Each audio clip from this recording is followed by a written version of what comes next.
ధ్యాన మిత్రులందరికీ నా నమస్కారములు. నా పేరు శారద. మన గురువుగారైనటువంటి పత్రిజీ ప్రణామములు తెలియజేస్తున్నాను. స్మరణం మధురం అన్న పుస్తకం రమణ మహర్షి గురించి ఆయన శిష్యురాలైనటువంటి టిఆర్ కనకమ్మ గారు వ్రాసి ఉన్నారు. అరుణాచలము రమణుడు. రూపాతీతుడైన పరమేశ్వరుని తొలి రూప ఆవిర్భావము అరుణాచలం. అయితే కొండ కాబట్టి జీవులైన ముముక్షువులందరికీ ఈ గిరితత్వము సూటిగా బోధపడుట కష్టము. అందుచేత రూపుదాల్చిన ఆ కొండయే రమణ మహర్షిగా రూపుదాల్చింది. చలించే అరుణాచలమే రమణుడు. చలించుటయే కాదు, వారు సర్వవిధాల సాధారణ మానవుని వలె నివసించారు. సామాన్యత జీవన విషయంలోనే కానీ భక్తి జ్ఞాన వైరాగ్యాలలో కాదు. ఆ విషయంలో వారు గిరికి సరాసరి. ఎంతటి విజ్ఞానవంతుడు వారి తేజస్సు ముందు వెలువెలబోవలసిందే. తల్లివి తండ్రివి నీవే అయ్యి ఈ భూమి యొక్క మాయాసాగరమందు పడి మునుగుటకు పూర్వమే నా మనసును ప్రవేశించి నన్ను నీ చరణ కమలముల నిలిపిన నీ అనుగ్రహము చిత్రమైనది అని భగవానులు నవమణిమాల ఆఖరి పద్యంలో పాడారు. 1896 సెప్టెంబర్ 1 మంగళవారం నాడు 17 ఏళ్ల రమణ అరుణాచలంలో మంగళప్రదముగా అడుగుపెట్టి సరాసరి అరుణాచలేశ్వర ఆలయ గర్భము ప్రవేశించి ఆదిలింగమును ఆలింగనము చేసి తండ్రి నీ ఆజ్ఞపై వచ్చాను అని తనను తాను అర్పణ చేసుకున్నారు. ఇలా స్వ ఆత్మార్పణ చేసుకున్న భగవానులు భక్తులకు నవవిధ భక్తి అయిన ప్రపత్తి లేక శరణాగతిని ప్రబోధించేవారు. తమది చైతన్యుల వలె మధురభావము కాదు అని అద్వైతమని చెప్పుకొన్నారు. కానీ అది నమ్మశక్యంగా కనబడదు. ఎందుకంటే అరుణాచల స్తుతి పంచకం అంతా మధుర భావాల సుమమాలగా కూర్చి అరుణాచలేశ్వరునితో పెళ్లి కూడా చేసుకున్నారు. మాలను దయచేసి అరుణాచల రమణ నా మాల దాల్చి బ్రోవ అరుణాచల అక్షరమణమాలలోని మధురభావ మాలికలోని ఈ ఆఖరి చరణము వారి మధురభావానికి మచ్చుతొనక.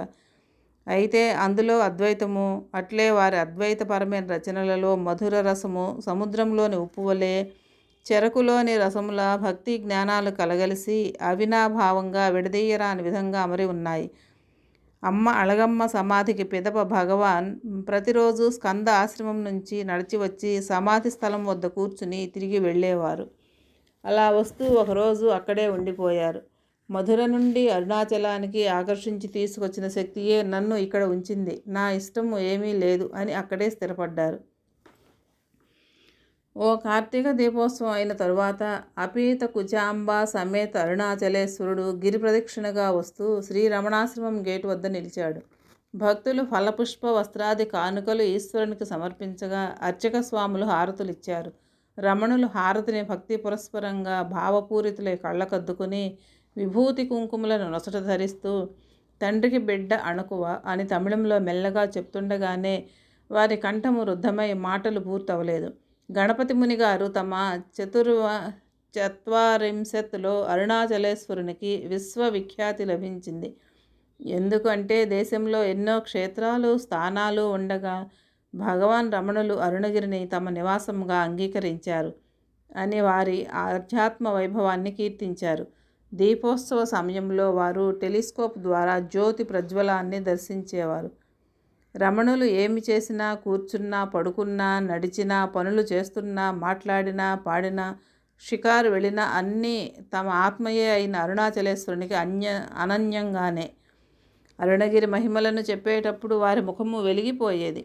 కొండపైని గుహల యొక్క రహస్య గాథలు, సిద్ధపురుషుల మహిమాన్విత చరిత్రలు, కొండ ఉత్తర భాగంలోని పురాణంలో చెప్పబడిన అద్భుత వటవృక్షము, దాని మొదట్లో విరాజమానులైన అరుణగిరి యోగి దివ్య కథనము, కొండపైని పరమ ఔషధాలు, మూలికలు, వనచరాల సంగతులు ఆకట్టుకునే విధముగా వినిపిస్తూ శ్రోతలను తన్మయులను చేసేవారు. ఈ కొండపై నా పాదము పడిన చోటే లేదు అంటూ సగర్వంగా చెప్పుకునే వారి గిరిప్రేమ అతుల్యము, అపూర్వము. దీనికి ముఖ్య కారణము అరుణాచలముతోటి రమణుల తాదాత్మ్యమే, అవినాభావమే. అనగా అరుణాచలమే నేను అను నిశ్చయాత్మక బుద్ధి. ఇది తీవ్ర స్వరూప నిష్ఠ యొక్క పరిపాక ఫలము. ఈ నిష్టను భావశూన్య సద్భావస్థుతిని నిలుపుకుంటూనే వారు ఎన్నో స్వల్ప అద్భుత కార్యాలను దివ్యంగా నెరవేర్చేవారు. దీనికి తార్కాణంగా భక్తులతో భగవాన్ సంభాషణ ఉదహరించవచ్చు. రమణులు సదా అరుణగిరి స్పర్శలో జీవించుటయే కాక సదా ఆ గిరినే వీక్షిస్తూ మైమరచిపోతుంటారు. ఈ దివ్యధారణను గమనించిన భక్తుడు, స్వామి తాము ఎప్పుడూ గిరివంక చూస్తుంటారు, తమకేమి కనిపిస్తుంది? దానికి భగవాన్, అదా నీ సందేహం? నన్ను నేనే చూసుకుంటున్నాను, నేను కన్నా నాకంటే అన్యంగా వేరుగా ఏమీ లేదే అని గిరితోటి తమ ఏకీభావాన్ని ప్రకటించారు. మరోసారి భక్తులొకరు రమణులతో, స్వామి తమరు భగవంతుని చూశారా అని అడిగారు. దానికి భగవాన్, ఆ కనిపించేది ఏమనుకున్నావు? రాళ్లగుట్ట కాదు, సాక్షాత్ భగవంతుడే అని నొక్కి వక్కాణించారు. భగవాన్ల జీవితము ఈ గిరితో మమేకమై ఆద్యంతమూ ఉండినది. వారు గిరిని విడిచి ఒక్కనాడైనా భౌతికంగా కూడా దూరంగా లేరు. గిరి విశేషాలను మహిమలను భక్తులకు వర్ణిస్తుంటే వారికి సమయమే తెలియదు. ఆ వేళల్లో అరుణగిరి తేజస్సు అంతా వారి ముఖంలోనే, వాక్కులలోనే, చేష్టలలోనే ప్రస్ఫుటించేది. ఒకసారి చిదంబర దీక్షితులు భగవానుల ఖ్యాతిని వినివచ్చి దర్శించి వారితో సంభాషించారు. ఆయన, స్వామి పంచభూత స్థలాలలో ఆకాశక్షేత్రము చిదంబరము ఘనమైనది కదా, తాము ఒకసారి దర్శించాలి అని కోరారు. దానికి సమాధానంగా భగవాన్ ఒక తమిళ పద్యాన్ని రాసి ఇచ్చారు. దాని తాత్పర్యము, స్వాభావికముగా ఈశ్వరుడు అచల రూపియే అయినా చిదంబర బంగారు సభలో అచల అయిన అంబిక ఎదుట తాండవ నటన పాడుతున్నాడు. అయితే అరుణాచల క్షేత్రంలో చలరూపమైన ఆ శక్తి అచల రూపమైన శివునిలో అణగి అంతకు మించి ప్రకాశిస్తోందని తెలుసుకొనుము. అనగా చలనముతో కూడిన చిదంబరలింగము కన్నా అచలమైన అరుణగిరియే శ్రేష్టము. జీవన్ముక్తులు విరివిగా కనబడే స్థలము అరుణాచలం. అందుచేత జ్ఞానాభ్యాసకులకు ఈ క్షేత్రము ప్రియమైన ఆశ్రయమైంది. రమణులకు ఆశ్రయమిచ్చిన ఎన్నో తావులు, పాతాళలింగము, గురుమూర్తము, గుహ నమశివాయ, విరూపాక్ష గుహ మొదలైనవన్నీ కూడా జ్ఞానుల సమాధులే. రమణుల నివాస కారణంగా వీటికి కీర్తి ప్రతిష్టలు ఇనుమడించాయి. విరూపాక్ష దేవుడు, గురు నమశివాయ, సద్గురుస్వామి, ఈశాన్య జ్ఞాన దేశికులు, దైవశిఖామణి దేశికులు, శివప్రకాశము, శేషాద్రి స్వామి మొదలైన వారు ఎందరో ముక్తపురుషులైన జ్ఞానులచే అరుణగిరి కీర్తి దశ దిశలా విస్తరిల్లగా శ్రీరమణుల నివాసం చేత అరుణగిరి కీర్తి పతాక తారాస్థాయినందింది. జ్ఞాన తపస్సులో పక్వులైన వారిని ఈ గిరి ఆకర్షించి వశీకరణం చేసుకుంటుంది అని ఎందరో పేర్కొన్నారు. భగవాన్ తమ పదికంలో ఇలా రాశారు. ఆశ్చర్యకరంగా జీవులను ఆకర్షించి దరిచేర్చుకునే ఒక వింత అయస్కాంత గిరిని చూశాను. తనను కేవలము ఒక్కసారి తలచితే చాలు, ఆ జీవుల చేష్టలను అణచివేసి తనకు అభిముఖముగా నిలుచున్నట్లు చేస్తుంది. ఆ జీవులు అనగా ఇక్కడ సంకల్పాలు, కర్మలు అని అర్థం. ఈ పర్వతము ఆపై తనవలే వారిని అచలంగా చేసి ఆరగిస్తుంది. ఎంత ఆశ్చర్యమో! ఆశ్చర్యం ఎందుకంటే అలాంటి అద్భుత కార్యాన్ని నిర్వర్తించే అరుణాచలము ఉన్నది మన హృదయంలోనే. ప్రాణానికి ప్రాణమై, ఊపిరికి ఊపిరి అయి, కంటికి కన్నై మరియు నేనుకు నేనై ప్రకాశించే ఈ జీవహారి గిరి నెలకొన్నది మనలోనే, మనమే. అందుచేత ఆ గిరిని అందరము దర్శించి స్వరూప అనుభవాన్ని పొందెదముగాక. స్కూలుకి వెళ్ళే యువకుడైన రమణుని నేరుగా తన వద్దకు లాగి తన వలనే చేసి జిజ్ఞాసువులకు, ముముక్షువులకు సంసార సాగరము నుండి కడతేర్చు మార్గాన్ని చూపే గురుదేవునిగా తీర్చి సుదూరము వరకు దర్శనమిచ్చే కొండపైని కార్తీక జ్యోతివలే ప్రకాశింపజేసిన అద్భుత శక్తి అరుణాచలం. అంతేకాదు అట్టి భావశూన్య సద్భావ సుస్థితి యందు నెలకొన్న రమణుల చేత అరుణాచల అక్షరమణమాల, పదికము, అష్టకము వంటి శృంగార భక్తి అద్వైత జ్ఞాన రసభరిత రచనలను సకల జన రసాస్వాదన నిమిత్తమై చేయించిన ఏక రసస్వరూపుడు అరుణాచలం. అరుణగిరియే రమణ గురువు, గిరియే గురువు. ఇట్టి గురువు ఎక్కడా కానరారు. రమణుల జ్ఞానోదయ సమయంలో వారికి బాహ్యముగా ఎటువంటి గురు సహాయము కనబడదు. కానీ గురువు లేనిదే జ్ఞానము రాదు. మరియు అరుణాచలమే తన గురువు అని భగవాన్ ప్రకటించారు. ఇది ఎట్లా పొసగుతుంది అంటే అరుణాచల గురు స్వభావాన్ని అర్థము చేసుకోవలసి ఉంటుంది. కుట్ర అంతయు గోసిగుణము పాలించు గురురూపమై వెలుగు అరుణాచల అక్షరమణమాల 19. ఇందులో రమణులు అరుణాచలం తన గురువు అని స్పష్టం చేస్తున్నారు. దేహాత్మభావమే కుట్ర, దోషము. దానిని నాశనం చేసి తనను గురువై చక్కగా పాలించమని ప్రార్థిస్తున్నారు. ఈ అక్షరమణమాలను రమణులు విరూపాక్ష గుహలో ఉండగా 1914-15లో రాశారు. ఆ రోజుల్లో వారి శిష్యవర్గము ఊళ్ళో భిక్ష కోసము వెళ్ళేటప్పుడు పాడుకోవడానికి వారి ప్రార్థనపై భగవానుల హృదయ సాగరం నుండి పెళ్ళుబుకిన 108 నవరస భరితమైన తరంగాల మాల అక్షరరమణమాల. ఈ రచన ఎంతో కాలము తమకు అన్నం పెట్టిందని భగవానులే సంతోషముగా చెప్పారు. ఈ కీర్తనలు పాడగా శిష్యులకు ఇక భిక్షకు పోవలసిన అవసరమే లేకపోయింది. ఆహారమే వారి వద్దకు వచ్చేది. అలా భిక్ష కొరకు రాసిన పాటను పారాయణ చేసిన ఫలితంగా భిక్షకు పోవలసిన అవసరాన్ని తీసేసింది. దీని పారాయణం ముక్తినిస్తుంది అని భగవాను దృఢముగా చెప్పారు. కొందరు అందులో పద్యాలకు వివరణ ఇమ్మని కోరితే వారు, అది నేను ఆలోచించి నా అంతట నేను రాసింది కాదు, వాటికి అవే ఉబికి వచ్చాయి అన్నారు. అనగా అది పరావాక్కు అని భావము. ఇంకో పద్యము, గిరిరూపమైనట్టి కరుణా సముద్రమా కృపచేసి నన్నేలుము అరుణాచల.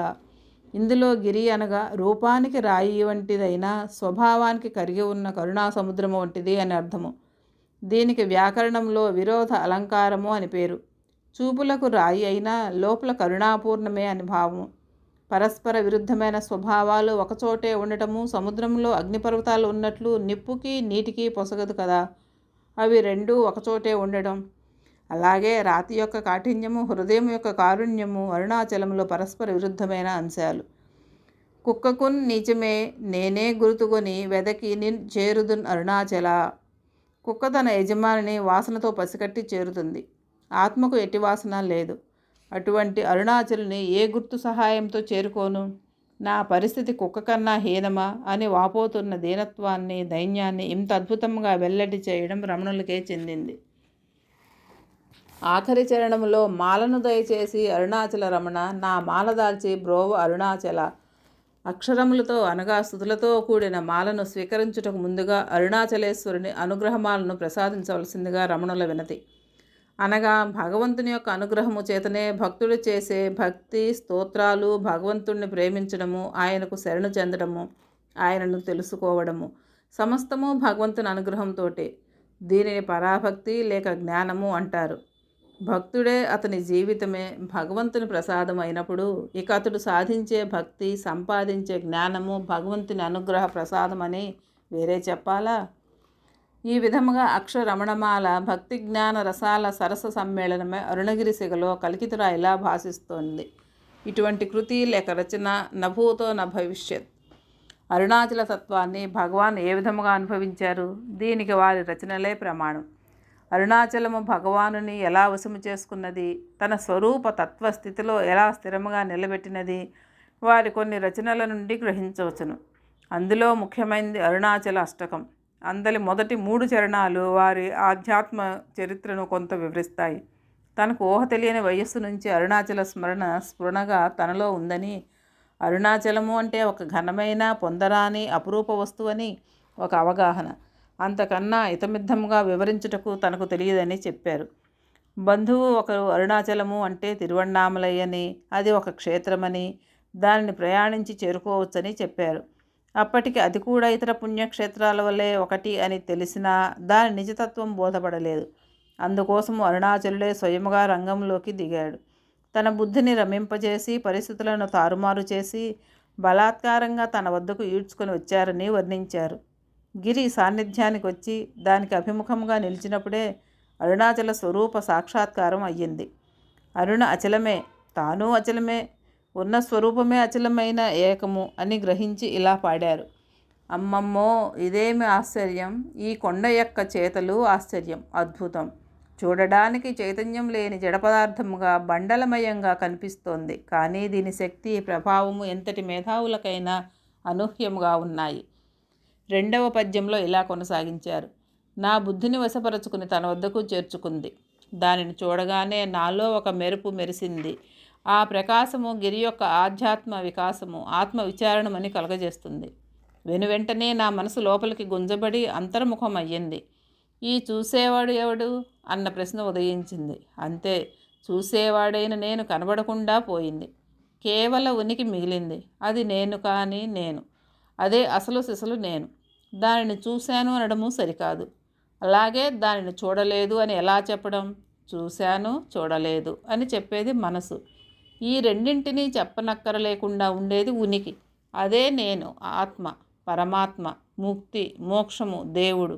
ఈ స్థితిని గురించి మనసుతో ఊహించడము, బుద్ధితో వివరించడము లేక వర్ణించడము ఎంత అసాధ్యమో దాని యందు అనుభవ రూపంలో నిలబడడం అంత సుసాధ్యము. ఈ స్థితిని, అనుభూతిని ఎవ్వరూ చెప్పలేరు. ఆ స్థితితో సహా ఆది గురువైన దక్షిణామూర్తికే సాధ్యము కాక మౌనం వహించారు. ఇక మాటలతో వివరించగలిగే మగాడెవరు? ఈ స్థితిని, నీ ఉనికిని చెప్పాలనో చెప్పలేకనో భూమి ఆకాశాలు నిండేంత జ్యోతి కొండవి అయ్యావు. అష్టకంలోని 3వ పద్యంలో తన రూపము అంతా నశించి పరిపూర్ణమైన అరుణాచల స్వరూపముగా ఏ విధముగా నెలకొన్నదో వివరిస్తున్నారు. కొండ యొక్క అద్భుతము అనిర్వచనీయము అయిన ప్రభావము మరెక్కడా కానరాదు. కానీ దర్శనమాత్రము చేత నా మనసు చలనమై నిలిచింది. నాలాగే నీకు ఓ రూపం ఉంది అనుకొని నిన్ను చేరవచ్చాను. అయితే నీవు అచలంగా నిలిచావు. ఒకవేళ నీకు రూపము లేదు అనుకొని నిన్ను రూపరహితునిగా ధ్యానించడము ఎలాంటిది అంటే ఆకాశం చూడడానికి భూమిని చుట్టూ రావడం వంటిది. అనగా ఆకాశం లేని చోటే లేదు, దానికోసం వెతనక్కర్లేదు. మనము ఉన్నదే ఆకాశంలో. ఆ వాస్తవాన్ని గుర్తిస్తే చాలు. నీ స్వరూపాన్ని మనసుతో తెలుసుకోవడానికి ప్రయత్నించకుండా ఆలోచనలను అణచినప్పుడు అది అనుభూతమవుతుంది. అప్పుడిక నేను సముద్రంలో దిగిన పంచదార బొమ్మనై ఉనికి లేకుండా పోతాను. నా రూపము నశించి నీ స్వరూపమే మిగులుతుంది. నేనెవరిని అని నన్నే ప్రశ్నిస్తే నాకంటూ ఓ రూపం ఏమి మిగులుతుంది? అరుణాచలంగా నువ్వే ప్రకాశిస్తావు. ఇలా అంచెలంచెలుగా అరుణాచల జ్ఞాన స్వరూపాన్ని పొందుటకు తాను అనుసరించిన ఆత్మ విచార మార్గాన్ని రమణులు తేటతెల్లంగా వివరించడము, తద్వారా తన రూపము కరిగిపోగా అరుణాచల స్వభావస్థితి యందు తాను నిలిచిన విధానాన్ని ఈ చరణంలో వివరించారు. పైన వరుసగా వర్ణించుకున్న 3 చరణాల్లోనూ అరుణాచలేశ్వరుడు ఏ విధముగా తనను సొంతము చేసుకొని స్వాధీనపరుచుకుని తన స్థితికి ఎదిగేలా చేసి అందులోనే సహజముగా నెలకొనే స్థితప్రజ్ఞునిగా చేసిన అపూర్వ అద్భుత అనుగ్రహ వైనాన్ని ఈ అష్టకపు చరణాల్లో పొందుపరిచారు. Like, share, subscribe and click the bell icon.